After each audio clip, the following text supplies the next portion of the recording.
Hey everybody, welcome to the Blue Collar Angst Podcast, where we dive deep into the realm of any and really everything blue collar. We're going to take a look at a wide range of trades and careers that range from welders and electricians to police officers and everything in between. The guests we bring on the show, the listeners, really essentially you, are the fuel that keep this whole thing going. With that being said, please enjoy, and as always, like, subscribe, follow, do whatever it is that you do to stay up to date so that you don't miss a thing. Thanks. Enjoy the show.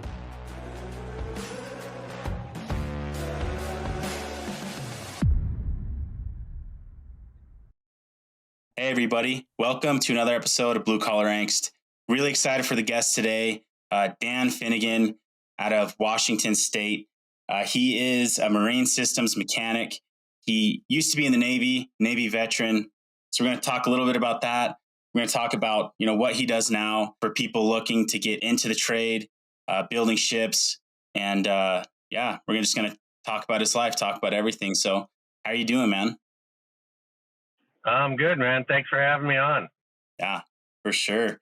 So what part of Washington are you out of? Seattle area or? North of Seattle, closer to Canada on Whidbey Island, Washington. And that's where the Navy base is. That's how I ended up here. I got stationed here. And once I got out, I liked it here. So I've been here ever since. So where did you grow up? I know a little bit about you. You grew up in Colorado, or did you grow up in Colorado, then moved after high school? Or maybe talk us through that a little bit, growing up. Originally from New Jersey. And when I was about 12 or so, my father moved us out west to Colorado Springs, Colorado. And because that's where all the construction work was. It was booming back then. And so I completed junior high school in Colorado Springs. That's how I met your dad, was in junior high. And so out of high school, I had a few junkyard jobs and things here and there, and then decided to join the Navy. And I did almost 9 years in the Navy, and stationed up here, stationed in Hawaii for one tour, and then stationed back here again. And like I said, I just like the Pacific Northwest, and I'm going to stay, I guess. That's cool, man.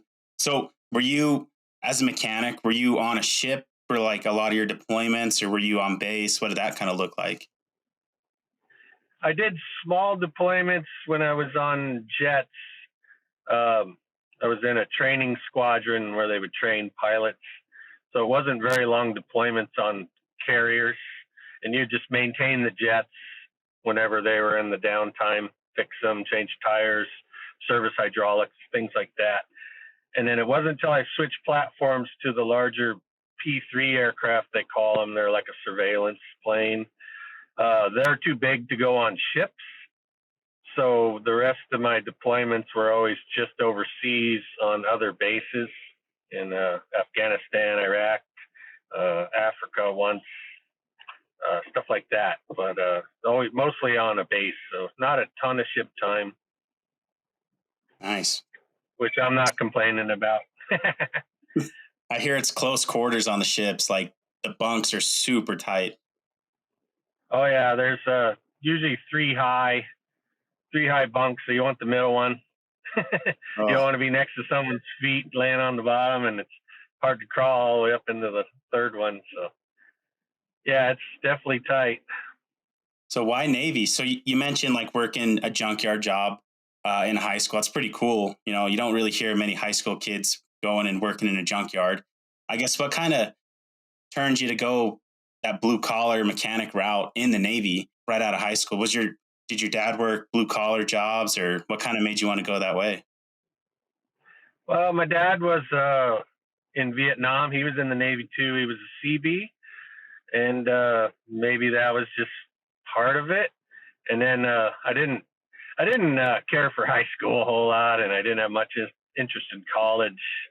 And so right out of school, did some movie theater, and I got a job at a Volkswagen repair place because I'm a Volkswagen junkie. And then from there, junkyard, little bit of glass blowing job, and then just because I had a kid, and I decided maybe a little better job security and stuff, so I joined the Navy and ended up out here in Washington. Nice. So my dad, for the listeners that don't know, Dan kind of mentioned it a little bit. You know, my dad in high school, you guys went through high school together. It's funny. I've been telling everybody, I'm like, yeah, my dad knows this guy. He builds warships up in Seattle. My dad's like, yeah, he builds warships. And, he talked a little bit about the glass blowing. Talk a little bit about that, dude. So what were you making with that? Was it like heavy industrial insulators, or what was it?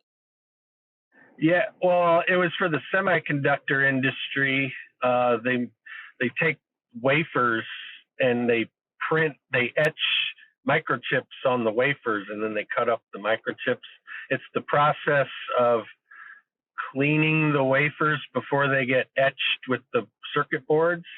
All that's like super clean room type stuff, and it's quartz glass because it stands up to the I wish I knew the process better, because that's kind of not the part I would do, but it was just, it's basically welding. You're taking glass and it's like you're brazing. You have a torch and you have a stick of glass and you're brazing it together of sorts, and that was pretty fun. And not a ton of blowing, man. I mean, there's a little bit of glass blowing to it with hoses, but it's mostly welding. Glass welding is what it is. So that's cool. So that was just the work kind of slowed down a little bit, and it's huge in Arizona, or it was at the time, and it wasn't looking quite so good up in Colorado. So that's when I decided to hit the recruiting office and see what they had for me. Well, dude, so out of the Navy, you kind of get out. Having kids definitely shapes those decisions too, right? Like you mentioned, having a kid, being like, I need something more secure. I could definitely relate to that. Like, I was working a cabinet job, and it's a good job, but just not a lot of, I guess, the benefits weren't there. But like jumping into the Navy, dude, like that's a big commitment, right? Getting into military service. Did you have plans outside of that, like after the Navy, or were you going in looking to get into like a specific trade? No, I kind of just picked from what they offer you at the time. Whatever they're undermanned in is what they want to bring people in for, and they put you through that training. And there's basic things, electrical and plumbing and mechanical, and stuff like that. But some of it's on ships, some of it's on airplanes. So it's just kind of picking from what they had available at the time, whatever fits their needs. Did you have to have a very high ASVAB score for that, like for a mechanic job? Was that like a high listed ASVAB score or lower? I don't remember anymore. It's been so long. There was a couple pretty good computer jobs listed there, so I feel like maybe I did kind of okay on the ASVAB, because otherwise it probably would have. I don't know what jobs are lower, but I'm just a mechanical kind of a guy, so I went with that. That's something I felt like I could roll into with less training and already be competent or whatever. Yeah. I took the ASVAB, episode 5, the Marine that I had on, Sean Nevins. We took the ASVAB together. He went off to boot camp. He did it all, man. Like he served, I think, 5 or 6 years in the Marine Corps. But we took the ASVAB together. He scored higher than me, but I can't remember what I got. But it was basically like infantry or infantry. Like that's all you can do. Like either maybe a cook was in that list too, but it wasn't good. I like to think I scored higher than your dad did, but I don't know if that's true. I probably did. Yeah, dude, like I said, he's like, he builds warships up in Seattle. So I don't know if he was on gummies or what, but I will tell you what I am building, if that's the part you want to talk about next. Yeah. So I'm building San Francisco State Ferry for San Francisco, obviously. It's their public transit down there to get people on and off the island. So they have these passenger ferries, and they're constantly building more. That's their bread and butter. They last, about a dozen years or so before they need rebuilt and whatnot. So they're always looking to expand, and this is my 10th one I've built, and they hold about 300 people, and it's just kind of like a city bus, except it floats, and they just get people in and out of the city quicker than plugging up the bridge, to get on and off San Francisco. So it's a neat gig. I've done the same boat at 3 different companies, and it's just kind of I wasn't following the boats. I was trying to find a good company to work for, and this one just happened to be also building a similar boat, which made the transition super nice. Just to roll into work in a new place and pick up tools, and pretty much go straight to work with little or no supervision. Nice. How long does it take to make? Like, are they barges? Kind of like in my mind, I'm thinking like a barge. Go ahead. It's a catamaran. I'm sorry. It's a catamaran, like a dual hull, if you know what a catamaran is. And then it's a twin engine.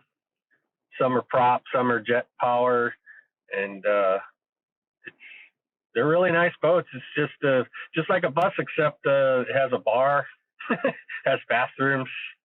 So yeah, it's pretty cool. I like it, and it's a lot of job satisfaction because you start from scratch. It's a brand new build to seeing it in the water, riding on it, and you've done everything in between, or at least had a hand in part of everything in between, or it's really good job satisfaction. That's cool. Yeah, it's kind of nice. It's nice when you can like look at something from the start and then the finished project, right? There's some sort of, I don't know what it is, satisfaction, pride that you can put into it. I love that feeling though too. Something big, Yeah, especially like that, something going down to San Francisco. I mean, that's cool. I rode on one, I think, or something similar to it, going to like Alcatraz Island. Okay. But okay. Yeah, dude. How long does it take to build those? Take a few months, like a 6-month project, or is it quicker than that? Or it usually is just over a year. With the pandemic, that really put a little wrinkle in the plan, as far as logistics and getting materials. When everything shut down, that really made a huge domino effect for that you're still seeing today. When you can't get stuff, there's shortages of insulation, or it's hard to, aluminum or whatever it may be. But when everything shut down, it didn't just last for that chunk of time. It's like you're still seeing the ripple effect of that. So it kind of fell behind a little, and then we're slowly, the next one's a little less behind than the first one was, and we got a third one rolling that's going to be a lot better, and we got a fourth one to start. So we had a contract for about 4 here. So yeah, should be about roughly a year in a perfect world. But we talked a little bit a few days ago about a lot of different people in that maritime industry, right? How many people are working on like one boat at a time? Like, what's that project look like? So we got about, I'd say roughly 30 guys on it. And then we got probably another 10, 15 on another boat, getting that one started up. It's in the earlier phases. That's more of the welders and the fabricators putting the whole shell together. And then once that part's done, that's where the systems guys come in. You get plumbers and electricians and carpentry, and then they roll in and start outfitting everything. And so it's kind of our part of it usually falls later in the stage of the build, and the welders, the fabricators are earlier. So that's good when you got multiple boats rolling along. They got a beginning phase. We're keeping everyone employed, and we're in the later stage of the next boat. So of the first boat, I'm sorry. So yeah, we're rolling right along. It's nice having a multiple boat order because it's easy to just know what you're doing, and you knew what you did on the last boat, and you can just do it again, cut, copy, and paste, and you get kind of a nice rhythm down, especially working with the same guys over and over. You get a real nice team dynamic. So it makes work enjoyable too. Yeah. That way. That's good too. Like you said, everybody can stay busy, right? Nobody's getting furloughed or laid off, whatever you want to call it, for a few months. That's really nice. I want to jump back a little bit. So you mentioned after going through the Navy, you liked the Pacific Northwest, so you moved up there. Getting out of the Navy, did you kind of have an idea like, hey, I'm gonna go back up there? Like, were you dead set on the Northwest and shipbuilding, or like what got you into that? Like, I'm going to be a shipbuilder up in Seattle. Well, I already lived on the island, and when I got out, I already knew somebody who had gotten out and worked at a local shipyard on the island.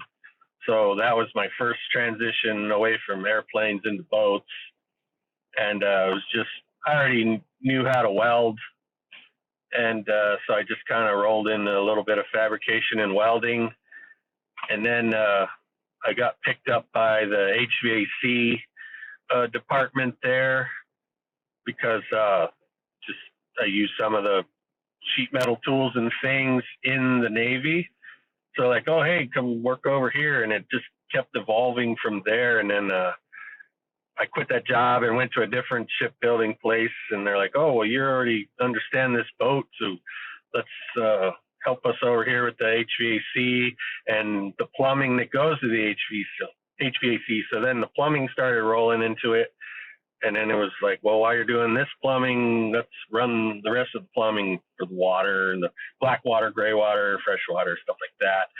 And it's all been non-union jobs, wherever you fall on that separate subject. But so you could just jump into the next, go help a plumber out, or, you're not set in the one trade.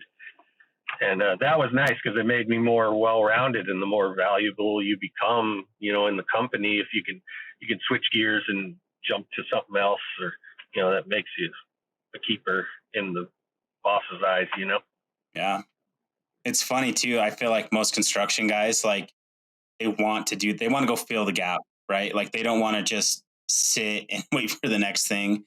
Like, I don't know I don't know why. I've seen that in every job. Like, if something needs to get done, I've never been union, right? So I don't know what it's like to be in a union. I have friends, and I've talked to a lot of people that aren't in the union. And I'm not bashing unions, but I'm just saying, I do feel like that's one benefit of, not maybe being in a union. You can go fill those gaps. You can learn, and kind of like what happened with you, like you just compounded, right? Like you showed up, you had the courage to be like, hey, I'll go learn HVAC. I'll go do this. And it seems like it's really benefited you in your career. Yeah, for sure. And then where I work now, it's just the systems department. So it's not a separate plumbing shop and a separate mechanical shop. And it's just systems. So anything we need to do to install on the boat, electrical separate. And once in a while I get to do a little bit of electrical, but not very often. I would like to do more. I like electrical, but I only get to do it here and there. One thing I was going to say, though, my dad always used to tell me, 90% of anything is just showing up.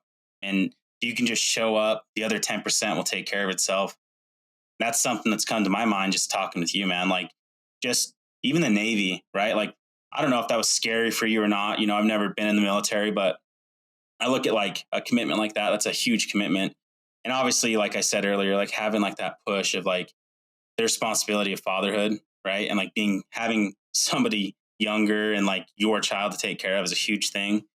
But just showing up and then making the best of it, right? Like that other 10% usually makes up for itself, which I think is really cool. Somebody looking to get into the maritime industries, whether that's the electrical side or the welding, fabricating side, or where you're at right now. What have you seen that works? How does somebody go about that?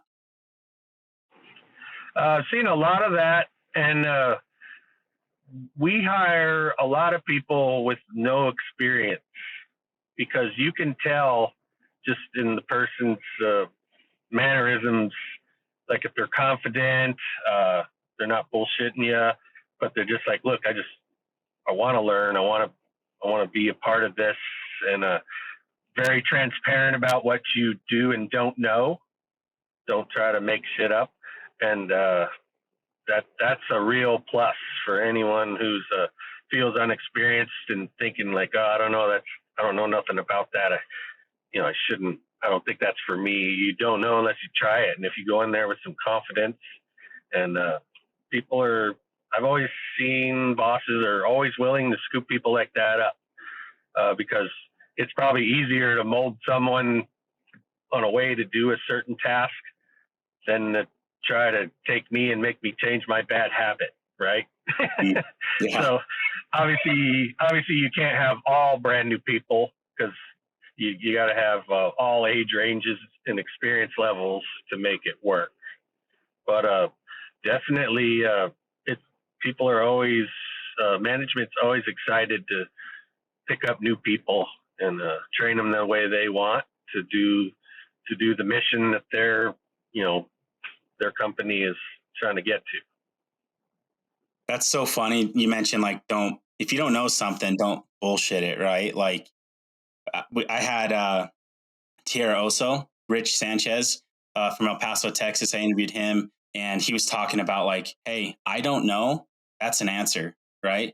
Like, don't just sit there and try to BS an answer if you don't know. Because I've done that before, and I mentioned it then too, like doing cabinets, whatever it was, any job when I was younger. If I didn't know, I was like, oh, I could figure it out in my head, and I'd say that I knew how to do it. And that's just never a good option, right? Like, if you don't know something, ask so that you can do it the right way and learn. But that's probably something I've learned. If I was a younger guy, that's something that I would just hold on to. Or you're getting into a new trade, right? Like you're learning something new. I guess what's some of does that pay pretty well? Like if you're a new guy getting into it, does that entry level, do they pay pretty decent? Sometimes I get nosy and look on Craigslist or something at our own job openings just to see what they're paying and stuff like that. And I mean, it's a little better than minimum wage usually. It's you always got to start at the bottom though, which is getting tougher and tougher in this planet we live on, I feel. But minimum wages and livable wages are, I don't know, two separate things, and sometimes that's tough. But yeah, there's definitely room to grow. I see what they pay higher up guys versus what the younger guys coming in. There's plenty of room there and the faster you take on the challenges and they see you're doing fine at reviews, you can definitely advance faster for sure. And there's also enough. Just speaking in boats, there's enough competition around.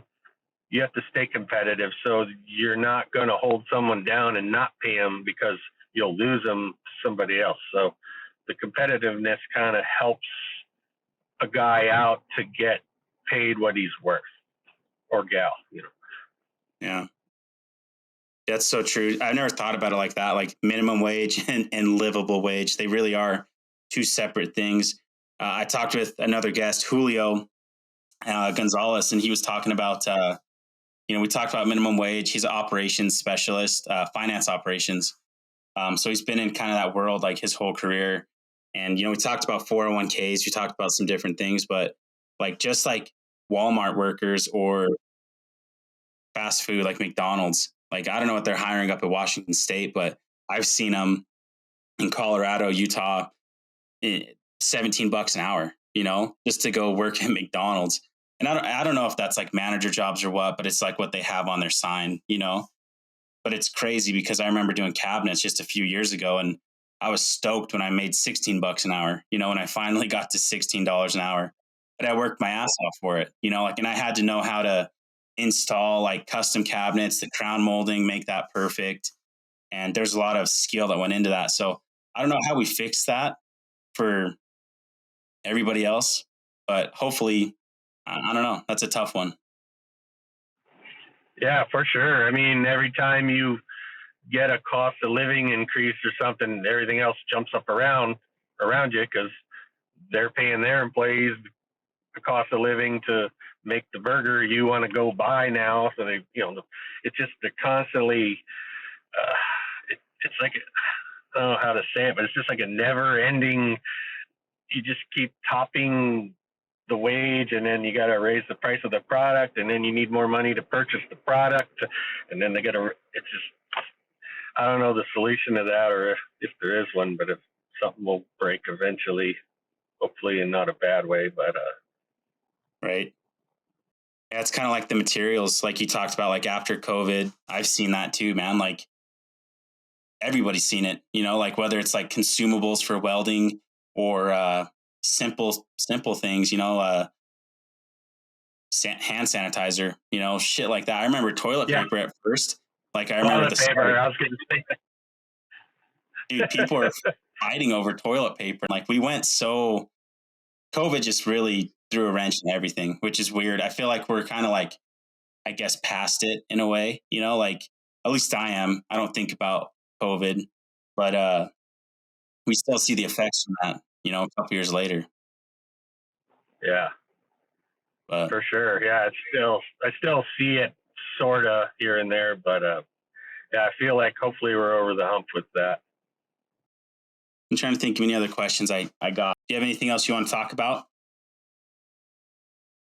I would touch on back on the being transparent about when you're applying, and even once you have a job, if you get hired, just if you don't know something, if you could just say, I don't know, but I get back to you with an answer shortly. Or if you come to the boss with a problem, think of a couple possible solutions before you just go and present a problem, like hoping they'll figure it out for you.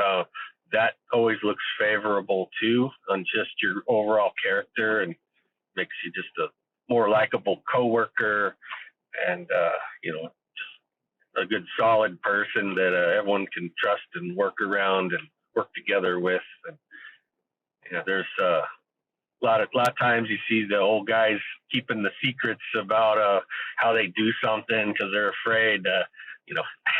I don't want someone getting my job or nothing, but I always try to share ideas or ways I've done things in the past, to just help out another guy who's going to fill the shoes someday, and little tips like that for older guys listening, and then those other tips for the young guys. I probably could have worded that a little better. No, dude, that's really cool to think about it like that. Jesse James, he's fabricated. He's like damn good welder, right? And he always talks about that now, like, hey, like he wants to pass all of his knowledge on. Like, what good is it to have all this knowledge on, sheet metal, welding, the stuff that he does? Like, I feel like that's a big passion of his now, is like, hey, I want to pass this on to the next generation. And that's for sure really cool. It's a cool mentality. It's a humble mentality to have. And it's something I think, like the podcast, the reason I started it was, there is going to be, and all the boomers, when they all retire here in a little bit, there's going to be a big gap, and there's going to be a need for workers.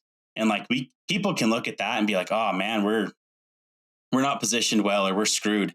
But you could look at it like, hey, there's a lot of opportunity in the trade going to be coming up in the next 10, 15 years, Yeah. And if I can start now, I'm getting out of high school, I could start now. You could be making pretty damn good money, because college isn't the option for everybody, right? Like not everybody's going to go to college and make something of themselves. Like I know people that have graduated from really good universities, a 4-year degree, and they're getting job offers for like $55,000, $60,000 in 2023. Like that's not like from 2008. Like those are people that I know, you know what I mean? And you can go work in a weld shop. You can go work in a shipyard. and you can find really good jobs. You can go make, if I was a kid, I've talked to city workers before too. Glenn Butts was one. Episode 13, Trent Jensen, he was another city worker. All these, even city jobs, dude, like if you start young enough and you have the right attitude, you can, start at the lower paying jobs, kind of like you were talking about, like a little bit above minimum wage. But then you start there and you learn and you can just work your way up, right? Like you're not going to be making $100,000 a year right out the gate, but eventually you keep working, you'll make over $100,000, right? Like you can just, the sky's the limit on what you can make. I think that's important to remember too for trades guys. Yeah, I agree. Well, dude, something I like to end the podcast. I like to end every episode with this question. I think it's really cool to look back and think about your life. I don't know how old you are, but if you're my dad's age, you're an old son of a bitch. I'm just kidding. 51. 51. But you've learned a lot in your 51 years. You've seen a lot. And if there's something that you've learned in your last 51 years of life that you could have told yourself when you were 18, or somebody that's in your shoes right now at 18, what would you tell them? What's something that you've learned? I could say I wish I paid more attention in school, for one. So I wish I would tell anyone but I think most of your listeners are probably out of school and they're starting to get into work. So that's probably too late. Hopefully they were paying attention in school, not like me. But I wish just saving money better. Shoot. I guess I wasn't really prepared for your question, even though you told me you're going to ask it. You're good, dude. I'll think of something tomorrow. Like, oh crap, I should have said this and I should have said that. You'll get home. You'll end the call. You'll get home and you'll be like, that's what I should have said, You'll just dub in some audio over my voice, over my picture, like a bad kung fu movie. Yeah, shit. I don't have something super inspirational to say other than just be a good person on this weird planet we're living in now. It's definitely going sideways for whatever reason, but seems like there's less and less respect and amongst each other, and it's just kind of gross sometimes the way I see how people act towards each other. And so I think we can always do better. I know that's not really job related, but it's just your overall demeanor. I mean, it's easy to be a dickhead, I guess. Sometimes if it was easy to be nice all the time, everyone would do that. But I don't know. That sounds kind of corny, I guess. But. No, I love that. It's so true. It's something that we don't think about, like the easy things, like just go drive down the road, and you can see like the road rage accidents that happen and people that act like complete assholes over somebody cutting them in the line at a grocery store, right? Like we went out to eat last Saturday, and we went to this like old school. It's kind of it's been around for a while, like a drive-in burger shop. It's called Peach City. And, we have there's a lot of jokes and like memes now with like, after somebody's a server, or even if you just go to like a drive or a like Costa Vida, the cashier will turn around the iPad. It says like, what tip do you want to leave? Right. Like there's a lot of like jokes about that. And we've had some pretty bad service. Like I feel like the last few years, COVID might've set that up or whatever, but people could say it's generational. But we went to this burger shop and this kid, he was like 16, 17, and he was just so patient, so cool. My little girl was trying to pick what she wanted off the menu. And like most kids do, right? Taking a little bit to kind of decide what she wanted. And the kid was just so patient and, just so on top of everything. And it was cool. It was like refreshing to see, right? Like that decency in the next generation. Cause I feel like the younger generation gets kind of a bad rap. And I just wrote him a note, gave him a tip, left him a Blue Collar Angst sticker. And I just said, hey man, keep it up. Like no matter what you decide to do in your career, just keep doing whatever you're doing right now. Just keep trying at whatever you do. And, like kind of that idea, like if you're going to go be a fry cook, be the best fry cook. If you're going to be a welder, be the best welder. But it's really be a good human, like you said. The simple things in life, if we could just focus on that, like, I mean, you live in Seattle, right? I've lived in Colorado. I live in northern Utah now. I've been all over, the United States. And dude, that advice fits in every single category, right? In every state, in every country. So that's really good. I really appreciate it, dude. I appreciate your perspective and that last advice. There's no wrong answer on that, which is cool. Everybody has their own spin on it. Do you have anything else you want to say, I guess, before I kind of wrap it up? No, I can't think of nothing else other than appreciate you having me on. This is my first one, and it was an honor. Heck yeah. For sure. No, I appreciate it. Thanks for taking time. For those of you guys listening in, me and Dan, we tried to meet a few days ago, and he lives on an island, and it was kind of tough to connect with the Wi-Fi and everything out there. So he's in his car right outside of the shipyard making it happen with the AC blasting, which is as blue collar as it can be. So I appreciate you, man, and I tip my hat to you. I really do. Working hard and your life, it's an inspiration, and I hope people can listen to this and take the bits and pieces and apply it to their lives. So thanks for coming on, and thanks to everybody for listening. If you guys have any friends or people that you would like to have on the show, send an email to stories@bluecollarangst.com. And for the friends that you guys do send in, they want to be anonymous. That's come up the last week. Somebody called in and said, hey, I got a buddy that wants to come on, but it needs to be probably anonymous. I can make that happen too. We'll blur their face out like the cartel videos and distort their voice. So, but thanks for tuning in, and we'll see you guys next week.